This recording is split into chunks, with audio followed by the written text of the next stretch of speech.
할렐루야, 반갑습니다. 오늘도 수요일 함께 예배 자리에 하시는 우리 성도님들을 환영하고 축복합니다. 1월을 베드로전서 말씀을 통해서 우리가 소망이라는 큰 주제로 함께 살펴보고 있습니다. 지난 시간 동안 살펴본 베드로전서는 한마디로 고난 속의 소망에 관한 편지입니다.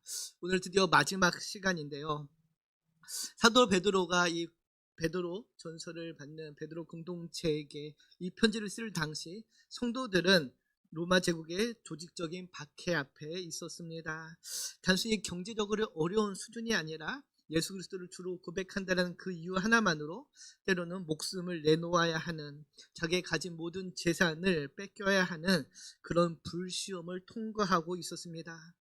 그런 고난과 어려움 가운데 있는 성도들에게 베드로는 그 고난을 피하는 법을 알려주는 것이 아니라 오히려 그 고난 가운데서 소망을 붙잡고 기뻐하고 즐거워하라고 권면을 하지요. 왜 이렇게 베드로가 권면을 할 수 있었을까요? 환경이 바뀌지 않아도, 정권이 바뀌지 않아도, 사람이 바뀌지 않아도 소망이 있으면은, 우리에게 주신 산 소망을 붙들고 있는다면은 우리의 인생은 결코 무너지지 않기 때문입니다.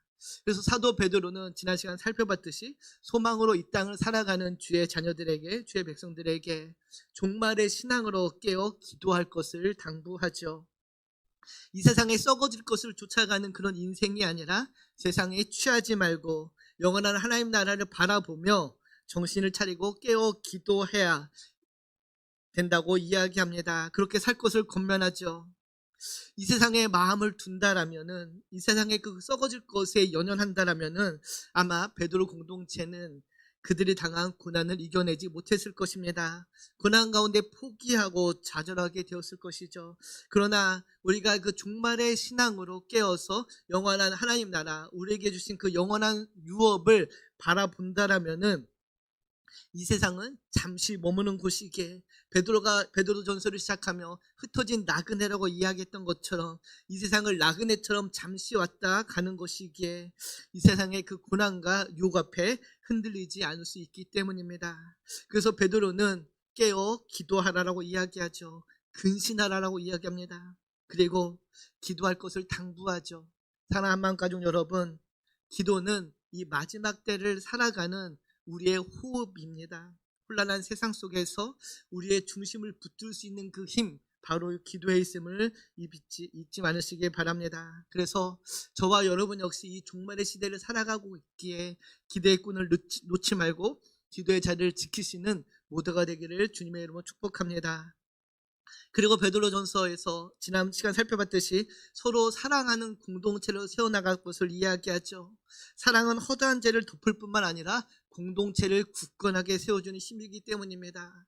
나 혼자 고난을 당하는 것이라면은 무너질 수 있지만은 나와 함께 그 고난을 견디는 지체가 있다라면은 우리는 함께 이겨나갈 수 있는 힘을 마련할 수 있기 때문이죠. 그래서 고난 가운데 서로 사랑하고 권면할 것을 이야기하며 그 고난을 낯설게 여기지 말고 믿음으로 그 고난 가운데 기뻐하라고 즐거워하라고 이야기하죠. 고난을 받는 것이 당연하다는 것입니다. 왜? 너희가 하나님의 말씀을 받은 주의 자녀로 살아간다라면은 이 세상의 고난은 피할 수 없는 통과 의례와 같기 때문이라는 것이죠. 그래서 그 고난은 실패가 아니라 어떻게 보면은 영광에 참여하는 통로가 됨을 기억해야 된다고 이야기합니다. 그래서 그 고난 가운데 너의 삶을 온전히 하나님께 의탁하고 맡기고 창조주 하나님을 믿고 신뢰하며 나아갈 것을 당부하죠. 사랑하는 성도 여러분, 저와 여러분도 마찬가지입니다. 우리는 때론 이 세상을 살아가면서 고난과 어려움을 겪게 됩니다. 그런데 그 고난은 잠시이며 우리에게 주신 그 영원한 소망이 있다는 사실을 여러분 잊지 않으시기 바랍니다. 불시험은 그래서 우리를 태워 없애는 것이 아니라 저와 여러분을 정금과 같이 빚어내는 도구임을, 통로임을 기억하시고 오늘도 우리에게 주신 산 소망을 붙들고 내일을 바라보며 승리의 길을 걸어가시기를 주님의 이름으로 축복합니다. 이렇게 산 소망으로 살아갈 것을 당부한 베드로는 오늘 본문 5장을 통하여서 베드로전서의 편지를 마무리하는데, 오늘 살펴본 내용은 우리가 지난 시간까지 살펴본 그 모든 내용을 결론을 짓는 결론과 같은 장면입니다. 그래서 앞서 살펴본 내용들을 좀 중복되는 내용들이 있을 텐데요. 함께 말씀을 살펴보면서 베드로전서를 정리하도록 하겠습니다. 먼저 1절을 보면 이렇게 시작을 하죠. 우리 같이 1절을 보겠습니다. 너희 중 장로들에게 권하노니 나는 함께 장로된 자요 그리스도의 고난의 증인이요 나타낼 영광에 참여할 자니라. 먼저 베드로는 5장을 시작하며 너희 장로들에게 권한다라고 이야기합니다. 장로들에게 주는 권면의 말로 시작을 하죠. 그런데 1절을 다시 보면은 그가 자신을 어떻게 소개합니까? 나는 함께 장로된 자요 그리스도의 고난의 증인이요 나타날 영광에 참여할 자라고 소개합니다. 사랑하는 성도 여러분, 우리가 알고 있듯이 사도 베드로는 그리스도 예수 주님과 함께 모든 고난의 시간을 보낸 사도입니다. 그리스도의 고난의 증인이요 그 부활의 영광을 본 사람이죠. 증인입니다. 주님께서 이 땅에 왜 오셨는지, 왜 고난을 당하셨는지 주님께 그 가르침을 받고 가르칠 수 있는 증인인 사람이죠. 그래서 이제는 이 땅을 살아가면서도 다가올 하나님 나라의 영광을 바라보며 살아가는 주의 사도라고 고백을 하고 있습니다. 지금 그러면서 이 편지를 받고 있는 수신자들에게도 이야기하고 있는 것이죠. 너희도 마찬가지라는 것입니다. 너희도 고난 속에 있지만은 하나님 나라의 영광을 사모하며 주의 증인으로 살아가고 있는 믿음의 공동체라고 이야기하고 있는 것이죠. 이 짧은 구절 안에 우리가 교회가 어떻게 세상을 이기는지를 베드로가 알려주고 있습니다. 왜? 우리는 하나님 나라의 영광을 사모하며 영광에 참여할 자이기 때문에 그 소망이 있기에 지금 이 고난을 이겨낼 수 있다라는 것이죠. 영원한 하나님 나라 썩어지지 않는 변함치 않는 유업이 주어졌기에 그 유업을 우리가 가졌기에 이 땅의 고난을 이겨낸다라고 이야기하고 있는 것입니다. 나 역시 마찬가지라는 것이죠. 너희만 고난을 당하는 것이 아니라 나 역시 고난 속에 있지만은 고난을 당하지만은 하나님 나라를 소망하며 이겨나가고 있다라고 이야기하고 있는 것입니다. 그래서 그 소망을 온전히 붙들고 함께 믿음의 길을 완주하기를 바라는 것이죠. 그러면서 이어지는 2절 3절을 보면은 다음과 같이 권면을 합니다. 우리 같이 2절 3절을 보겠습니다. 너희 중에 있는 하나님의 양무리를 치되 억지로 하지 말고 하나님의 뜻을 따라 자원함으로 하며 더러운 이득을 위하여 하지 말고 기꺼이 하며 맡은 자들에게 주장하는 자세를 하지 말고 양무리의 본인이 되라. 아멘. 베드로는 하나님의 양무리를 잘 목양할 것을 장로들에게 부탁을 합니다. 억지로 하지 말고 하나님의 뜻을 따라 자원함을 할 것을 이야기하죠. 하나님께서 세운 그 공동체를 리더들에게 잘 세워나갈 것을 이야기하고 있는 것입니다. 오늘 본문은 2절을 보면서 너희 1절을 보면서 장로들에게 하는 권면이라고 해서 나하고 상관없는 이야기로 받아들일 수 있습니다. 그러나 오늘 본문은 단순히 장로들, 직분들, 자들, 리더들에게 하는 권면이 아니라 저와 여러분 우리 모두에게 주는 하나님의 권면입니다. 왜? 우리는 모두 다 다양한 자리에 부르심을 받은 주의 자녀요 백성이기 때문이죠. 가정에서 부모라는 직책으로, 또 직장에서는 그리스도인으로, 또 교회에서는 각자의 직분으로 우리에게 맡겨진 사명이 있기에, 우리에게 맡겨진 그 양들이 있기에 그 양들을 잘 목양해야 됨을 알려주고 있습니다. 그런데 베드로가 무엇이라고 이야기합니까? 억지로 하지 말고 하나님의 뜻을 따라 자원함으로 할 것을 권면하지요. 우리가 맡겨진 그 사명의 자리에서 먼저 점검해야 할 질문이 바로 이것입니다. 나는 지금 나에게 맡겨진 그 사명을 어떤 마음으로 감당하고 있는가? 사랑하는 한마음교회 성도 여러분, 여러분은 지금 여러분이 있는 그 자리, 여러분의 그 부르심의 자리에서 맡겨진 사명을 어떤 마음으로 감당하고 계신가요? 오늘 본문에서 베드로 사도는 분명하게 권면합니다. 억지로 하지 말고 하나님의 뜻을 따라 자원함으로 하라. 사랑하는 성도 여러분, 억지로 한다라는 것은 내 안에 내면의 동기가 메마른 상태이죠. 사람의 눈치나 책임감 혹은 체면 때문에 마지못해 움직이는 상태가 억지로 하는 것입니다. 내 안에 구원의 기쁨과 감격은 사라들고 주님이 주신 그 사랑은 잊어진 채, 은혜는 메마른 채 사람의 눈치로 억지로 하는 것, 마지못해 움직이는 것이 바로 억지로 하는 것이죠. 그런데 성경은 우리에게 단호하게 이야기합니다. 인색함이나 억지로 하나님의 일을 행하지 말라라는 것이죠. 감당하지 말라고 합니다. 왜? 여기 아주 중요한 신학적인 이유가 있는데요. 우리가 무엇이든지 억지로 하는 일은 반드시 부작용이 있기 때문입니다. 어떤 부작용일까요? 내가 주의 일을 감당하는데 억지로 할 때 어떤 부작용이 생길까요? 내 안에 나의 의가 쌓이게 됩니다. 내가 이 일을 위해 이만큼 고생했는데, 내가 이거를 위해 얼마나 많은 희생을 했는데 점점점 내 의가 보이기 시작하는 것이죠. 하나님의 은혜는 사라지고 주님의 사랑은 없어지고 내 의만 가득가득 채워지게 됩니다. 그래서 그 공로를 인정받지 못하고 누군가가 나의 이 희생과 헌신을 알아주지 않는다면 서운한 마음이 생기게 됩니다. 그러다가 결국 번아웃이 오게 됐죠. 영적인 고갈 상태에 이르게 됩니다. 내 힘으로 하려고 하니 바닥이 드러나는 것이죠. 사랑하는 성도 여러분, 기억하시기 바랍니다. 성경에서 말하는 지금 베드로가 이야기하는 그 자원함은 내 안에서 쥐어짜는 나의 의지가 아닙니다. 나 같은 죄인에게 베푸신 그 말할 수 없는 하나님의 은혜로 자발적으로 응답하는 것이지, 내 안에서 쥐어짜고 쥐어짜내서 나오는 그런 힘이 결코 아니라는 것이죠. 나 같은 자를 불러주신 그 은혜의 감사함으로, 나같이 미련한 자를 써주시는 그 은혜의 감사함으로 감당하는 것, 그것이 바로 자원함의 은혜입니다.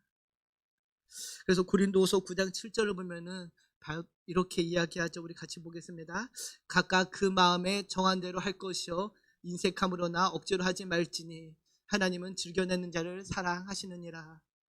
아멘. 예루살렘 교회가 기근과 박해로 어려움을 겪고 있을 때 바울이 이방 교회들에게 헌금을 모아 예루살렘 교회를 돕도록 권면을 합니다.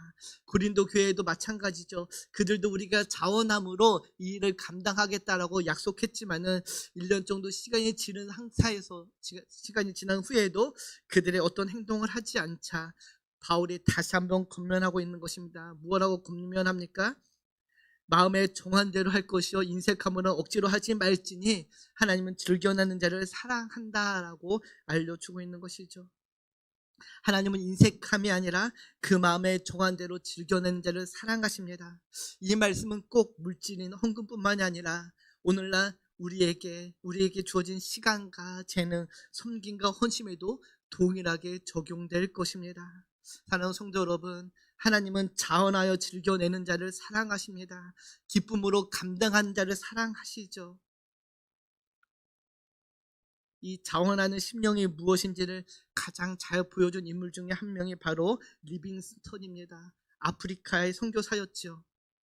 성자라고 추앙받는 리빙스턴입니다. 스코틀랜드 출신의 선교사였고 의사였는데요. 아프리카에서 선교사역을 감당할 때 일이었습니다. 그가 선교 보고를 하여 영국에 다시 돌아왔을 때 한 학생이 그에게 묻죠. 어떻게 그 척박하고 미개한 그 땅에서 그 모진 고생을 감당할 수 있습니까? 당신이 치른 그 엄청난 희생을 도저히 우리는 상상할 수 없습니다. 어떻게 감당할 수 있었습니까? 묻습니다. 그때 리빙스턴이 무엇이라고 대답했습니까? 무엇이라고 대답했을까요? 희생이요? 결코 아닙니다. 나는 단 한 번도 내가 감당한 그 일을 희생이라고 생각해 본 적이 없습니다. 오히려 그것은 나에게 주어진 특권이었습니다. 하나님의 그 영광에 참여할 특권을 저에게 주신 것이죠. 만왕의 왕이신 주님이 나를 위해 행하신 그 일에 비하면은 내가 감당한 일은 결코 희생이라 부를 수 없습니다. 사랑하는 성도 여러분, 이것이 바로 소망을 품은 자의 믿음의 고백이요 언어입니다. 하나님 나라를 소망하는 자, 그 소망으로 이 땅을 살아가는 자는 내가 드리는 그 헌신을 고생이나 희생이라고 부르지 않습니다. 대신 무엇이라고 부릅니까? 특권이라고 부릅니다. 하나님의 일에 참여할 특권을 나 같은 죄인에게도 주셨다라는 것이죠. 한만 가족 여러분, 혹시 지금 여러분에 맡겨진 그 사명이 무겁게 느껴지십니까? 짐같이 여겨지십니까? 혹시 어쩔 수 없이 해야 된다라는 그 마음으로 짓눌려 계십니까? 그렇다면 잠시 그 무거운 짐을 내려놓고 주님의 십자가의 은혜 앞에 나오시기 바랍니다. 그 주님의 십자가를 바라보며 묵상하기 바랍니다. 기도하십시오. 내 안에 구원의 기쁨과 감격이 회복되어지기를 기도하시기 바랍니다. 바라기는 저와 여러분은 우리에게 주어진 그 사명이 종의 멍해가 아니라 사랑으로 감당하는 아들의 기쁨으로 여겨지고 감당하는 모두가 되기를 소망합니다. 우리가 자원함으로 기쁨으로 즐거움으로 감당할 때에 하나님께서는 저와 여러분을 통해 하나님의 위대한 일을 이루어 가실 것입니다. 이렇게 자원하는 마음으로 주의를 감당할 때 우리가 주의해야 될 것이 있죠. 3절 보면 베드로가 다음과 같이 권면합니다. 맡은 자들에게 주장하는 자세를 하지 말고 양무리의 본이 되라. 주장하는 자세, 무엇인가 강요하고 억압적으로 하지 말고 먼저 본이 되라라고 이야기합니다. 사랑하는 성도 여러분, 성경에서 말하는 참된 권위는요, 누군가를 굴복시키는 힘이 아니라 내가 스스로 낮춰지는 겸손에서 나옴을 기억하시기 바랍니다. 우리 주님께서 그 본이 되셨지요. 요한복음 13장을 보면은 이렇게 알려줍니다. 우리 같이 보겠습니다. 내가 주와 또는 선생이 되어 너희 발을 씻었으니 너희도 서로의 발을 씻어주는 것이 옳으니라. 내가 너희에게 행한 것 같이 너희도 행하게 하려 본을 보였노라. 만왕의 왕신 주님께서 6월절 그날 잡혀가시기 전에 제자들의 발을 씻기시며 말씀하십니다. 내가 주와 선생이 되어 너희의 발을 씻겼으니 너희도 이와 같이 하라. 주님께서 가장 낮은 모습으로 종의 본을 보이셨습니다. 몸소 행하심으로 따라오고 싶은 그 뒷모습을 우리에게 보여주시고 알려주신 것이죠. 지금 이 편지를 받는 고난 가운데 있는 성도들에게 필요한 것이 무엇이었을까요? 그 고난을 이겨나갈 수 있는 신학적인 지식이나 화려한 논리는 아니었을 것입니다. 고난을 이겨내는 성도들에게 함께 아파하며 묵묵히 앞서 걷는 그런 동료요 리더가 필요했을 것입니다. 그래서 로마서에 보면은 이렇게 이야기하죠. 우리 같이 로마서 12장 12절 보겠습니다. 즐거워하는 자들과 함께 즐거워하고 우는 자들과 함께 울라. 아멘. 바로 이런 리더의 모습이 필요한 공동체에게 베드로는 지금 베드로 공동체의 리더들에게 당부하고 있는 것이죠. 너희가 먼저 양무리의 본이 되라. 고난을 힘써 함께 싸워내는 그 리더의 모습으로 나아갈 것을 당부하고 있는 것이죠. 참된 리더는 입술이 아니라 젖어있는 손과 낮은 무릎에서 나온다라는 말이 있습니다. 사랑하는 성도 여러분, 우리 한마음교회 리더 되시는 여러분들, 우리도 젖어있는 손과 눈, 낮은 무릎으로 섬기시기를 축복합니다. 베드로는 고난가 있는 장로들에게 또 성도들에게 자원함으로 군림하지 않고 본이 되는 삶을 살아야 함을 강조합니다. 왜? 4절을 보면 이렇게 이야기하죠. 그리하면 목자장이 나타났을 때 시들지 아니하는 영광의 관을 얻으리라. 바로 우리 앞에 영원한 상이 예비되어 있기 때문입니다. 세상이 주는 상은요, 여러분, 유통기한이 있습니다. 그러나 주님이 주시는 그 상은 영원히 그 빛을 잃지 않는 상임을 기억하시기 바랍니다. 결코 변하지 않죠. 이 영광을 바라보았기에 사도 바울, 사도 베드로, 모든 사도들이 다음과 같이 고백하고 있는 것입니다. 디모데후서 4장 8절을 보면 이렇게 고백을 하죠. 같이 읽겠습니다. 이제 후로는 나를 위하여 의의 면류관이 예비되었으므로 주 곧 의로우신 재판장이 그날에 내게 주실 것이며 내게만 아니라 주의 나타나심을 사모하는 모든 자에게 도니라. 아멘. 저와 여러분에게도 의의 면류관이 예비되어 있습니다. 우리는 이 사실을 알기에 하나 한마음 가족 여러분, 이 상이 예비되었음을 알기에 주님께서 주신 그 사명을 감당할 수 있는 것이죠. 바울은 감옥이라는 그 차가운 현실 속에서도 결코 흔들리지 않았습니다. 그의 눈은 로마의 그 날카로운 칼이 아니라 그 너머 면류관을 들고 계시는 주님을 바라보고 있었기 때문에 결코 흔들리지 않고 그에게 맡겨진 사명을 감당할 수 있었습니다. 이 땅에서 저와 여러분이 흘리는 눈물을 그 누가 알아주지 않아도 여러분 괜찮습니다. 왜? 저와 여러분에게는 의의 면류관을 들고 계신 주님이 기다리고 계시기 때문입니다. 그런데 여러분, 우리가 주님의 일을 감당할 때, 주의 나라를 위하여 여러 사명을 감당하고자 할 때에 낙심이 찾아옵니다. 왜 그럴까요? 바로 이 땅에 계산기를 두드리기 때문입니다. 내가 얼마나 인풋을 쏟아냈는데, 내가 얼마나 많은 노력을 했는데, 내가 이만큼 했는데 왜 아무도 알아주지 않지? 왜 나만 고생하는 것 같지? 그런 생각이 쌓이다 보면은요, 실망하고 낙심하고 좌절하게 됩니다. 그런데 여러분, 하나님 나라의 상급을 바라보시기 바랍니다. 우리에게 주어주신 그 영원한 나라의 유업을 바라보시기 바랍니다. 그러면은 사람들의 박수가 들리지 않는다고 해도, 때로는 그 누군가 나를 알아주지 않아도 하나님 나라의 그 영원한 생명책에 우리의 모든 것들이 기록되어 있기 때문에 우리는 흔들리지 않습니다.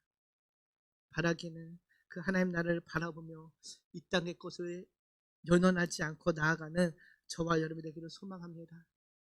억지로 하는 멍에를 벗어 던지고 여러분, 주님께서 주신 그 아름다운 사랑의 동기로 주의 교회를 사랑하시는 우리 한만교회 성도님 되기를 축복합니다. 이렇게 고난의 파도를 함께 헤쳐나가는 그 공동체에게 베드로는 5절에서 6절을 보면은 다시 한번 권면을 이어가는데 겸손할 것을 당부합니다. 우리 5절 6절을 지금 같이 보겠습니다. 젊은 자들아, 이와 같이 장로들에게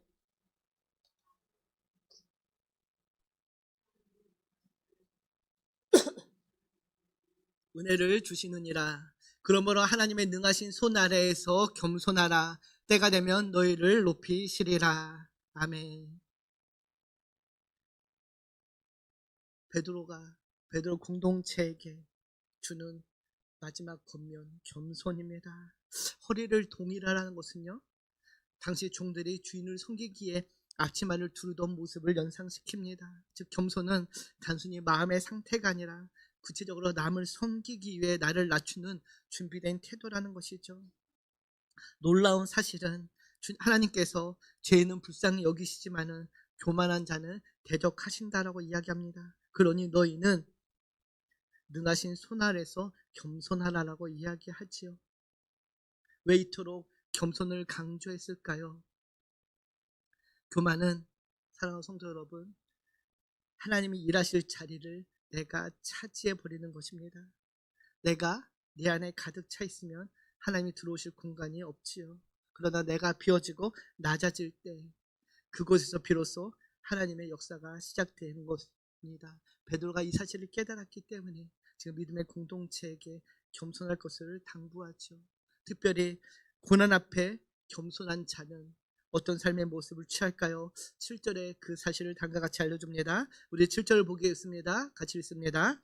너희 염려를 다 주께 맡기라. 이는 그가 너희를 돌보심이라. 아멘.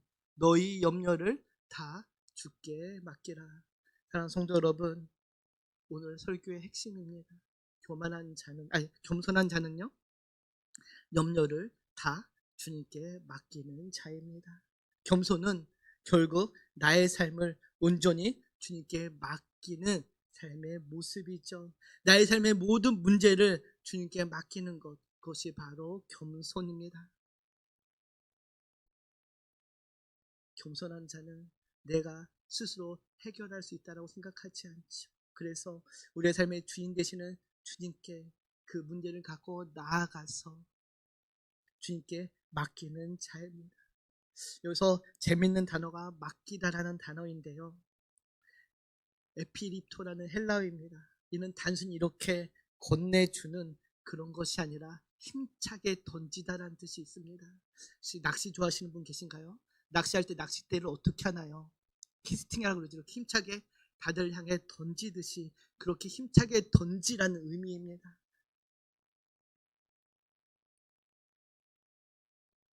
무거운 짐을 진 사람이 도저히 감당할 수 없어 바닥에 확 내려놓듯이 주님께 나의 모든 염려를 던져버리라는 것이죠. 하나님께 던지라는 것입니다. 왜? 하나님께서 그 문제를 함께 풀어나가실 것이기 때문입니다. 그래서 시편 기자는 다음과 같이 고백을 하죠. 시편 55편 22절을 보면은요, 내 짐을 여호와께 맡기라. 그가 너를 붙드시고 의인의 요동함을 영원히 허락하지 아니하시리로다. 우리가 요동하는 이유는 짐이 무겁기 때문이 아니라 그 짐을 여전히 내가 꽉 쥐고 있기 때문입니다. 그러나 내가 갖고 있던 그 염려를, 문제를 주님께 내려놓을 때에 주님께서 우리의 그 흔들림을 붙잡아 주신다고 말씀해 주시죠. 내가 붙잡고 있는 그 염려, 내가 고난 속에서 잡고 있던 그 문제들, 그것은 결국 나의 교만의 모습입니다. 하나님보다 내가 더 고민해야, 하나님보다 내가 더 열심히 생각해야 이 문제를 풀 수 있을 것 같은, 이 상황이 해결될 것 같은 착각이 바로 교만이라는 것이죠. 그런데 우리가 그 염려를 주님께 던질 수 있는 이유가 무엇입니까? 바로 하나님께서 우리가 그 문제를 하나님께 던질 때에 우리를 돌보신다 약속해 주셨기 때문입니다. 사랑하는 성도 여러분, 기억합시다. 우리 하나님은 멀리서 구경만 하시는 분이 아니라 우리의 형편을 살피시고 우리의 신음소리에 귀를 기울이시며 우리와 함께 아파하시고 고민하시는 하나님이십니다. 내가 그 문제를, 그 상황을 붙들고 있으면 나의 염려요, 나의 근심이지만 내가 주님께 그 문제를 던지면 그때 기적이 시작됩니다. 사랑하는 마음 가족 여러분, 혹시 이 밤 주님께 던지지 못한 문제를 들고 나오셨습니까? 여러분을 짓누르고 있는 무거운 염려의 짐이 있으십니까? 오늘 이 밤 주님 앞에 힘껏 던지시기를 축복합니다. 던지는 은혜가 있기를 소망합니다. 그럴 때 주님께서 그 문제 가운데 우리와 함께 하실 줄 믿습니다. 이어지는 8절을 보면요, 베드로는 왜 또 염려를 주님께 던져야 되는지 그 이유를 다음과 같이 우리에게 알려줍니다. 우리 8절을 같이 읽겠습니다. 근신하라, 깨어라, 너희 대적 마귀가 우는 사자같이 두루 다니며 삼킬 자를 찾나니. 아멘. 우리가 겪는 고난은요, 여러분, 단순히 우리가 운이 없어서 불운해서 생기는 불행이 아닙니다. 그 너머에 영적 전쟁이 있기 때문이죠. 에베소 6장 12절을 그래서 바울이 다음과 같이 우리에게 알려주죠. 우리의 씨름은 혈과 육을 상대하는 것이요, 통치자들과 권세들과 이 어둠의 세상 주권자들과 하늘에 있는 악의 영들을 상대함이라. 우리의 씨름은 눈에 보이는 사람과 환경을 상대하는 것이 아니라 그 배후에 있는 어둠의 권세를 상대하는 것이기 때문입니다. 특별히 우리가 주의 일을 감당하다가 당하는 고난은 특별히 이런 어둠의 권세들을 상대하는 영적 전쟁이기 때문에 내 힘으로 감당할 수 없기에 주님께 맡겨야 하는 것이죠. 사탄 마귀가 노리는 것은 바로 우리의 마음이기 때문입니다. 불신의 마음, 원망의 마음, 고립된 마음에 씨앗을 우리 안에 뿌리죠. 하나님이 정말 나를 사랑하신다면 왜 이런 일이 생겼을까? 왜 이런 일을 나만 겪어야 할까? 아무도 나를 이해해 주지 못해 라는 그런 마음에, 우리의 마음에 그런 불신의 씨앗들을 뿌려서 염려와 근심에 사로잡히게 합니다. 그래서 우리는 이런 염려와 근심을 주님께 맡겨야 하는 것이죠. 우리의 힘으로 감당할 수 없습니다. 다른 성도 여러분, 바라기는 여러분이 처해 있는 그 고난 속에서 그 고난의 짐을 주님께 맡기고 주님과 함께 풀어나가시기를 소망합니다. 나 혼자 감당할 수 없지만 공동체, 우리가 함께 감당할 때에 우리는 그 문제를 쉽게 이겨나가게 될 것입니다. 그래서 베드로전서 5장 9절을 보면 베드로가 이렇게 이야기하죠. 너희는 믿음을 굳건하게 하여 그를 대적하라. 이는 세상에 있는 너희 형제들도 동일한 고난을 당하는 줄 알미라. 우리가 당하는 그 고난이 나만 홀로 당하는 고난이 아니라는 것이죠. 사탄은 계속해서 유혹합니다. 하나님이 정말 너를 사랑하는 것 같아? 너만 왜 이런 고난을 당할까? 그런 불신의 마음, 원망의 마음을 주지만, 그러나 여러분 기억하시기 바랍니다. 이 세상에 있는 모든 그리스도인들이 함께 그 고난을 헤쳐나가고 있다는 사실을요. 나 혼자는 감당할 수 없지만 누군가 나와 함께 한다면 감당할 수 있습니다. 그것이 바로 공동체의 힘이죠. 사진 하나 보여주시겠습니까? 테스토도라는 그 전술입니다. 영화에서 많이 보셨죠? 전쟁에서 화살이 날라오면 화살을 막기에 병사들이 함께 힘을 모아서 창으로, 방패로 화살을 막는 그런 모습들이죠. 혼자 싸우는 싸움이 아니라 함께 저렇게 우리가 믿음의 방패를 두고 싸울 때에 우리는 우리를 유혹하는 그 사탄 마귀를 대적할 수 있게 됩니다. 바라기는 지금 옆에 있는 여러분의 전우들이 함께 이 믿음의 길을 싸워 나가고 있다는 사실을 기억하시고 함께 하나님 나라를 향해 가는 저와 여러분이 되기를 소망합니다. 그럴 때 우리는 하나님 나라의 그 영원한 유업을 누리게 될 것입니다. 그리고 마지막 10절을 보면 이렇게 선포합니다. 우리가 10절을 보겠습니다. 모든 은혜의 하나님 그 그리스도 안에서 너희를 부르사 자기의 영원한 영광에 들어가게 하시니가 잠깐 고난을 당한 너희를 친히 온전하게 하시며 굳건하게 하시며 강하게 하시며 터를 견고하게 하시리라. 아멘. 모든 은혜의 하나님 그 그리스도 안에서 너희를 부르사 자기의 영원한 영광에 들어가게 하신 이가 우리를 온전하게 하시며 굳건하게 하시며 강하게 하시며 터를 견고하게 하십니다. 성도 여러분 기억합시다. 하나님께서 우리를 향해 4가지를 약속해 주셨습니다. 온전하게 하시며 굳건하게 하시며 강하게 하시며 터를 견고하게 해 주신다 약속해 주시죠. 이사야 41장 10절을 보면은 이렇게 말씀합니다. 같이 읽겠습니다. 두려워하지 말라 내가 너와 함께함이라. 놀라지 말라 나는 내 하나님이 됨이라. 내가 너를 굳세하게 하라. 참으로 너를 도와주리라. 참으로 나의 의로운 오른손으로 너를 붙들리라. 아멘.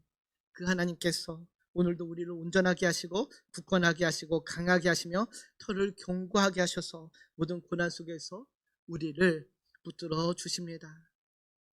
그래서 베드로가 이렇게 이야기하죠. 12절을 보면은 내가 신실한 형제로 아는 실로 안으로 말미암아 너에게 간단히 써서 권하고 이것이 하나님의 참된 은혜임을 증언하느라 너희는 이 은혜에 굳게 서라. 아멘.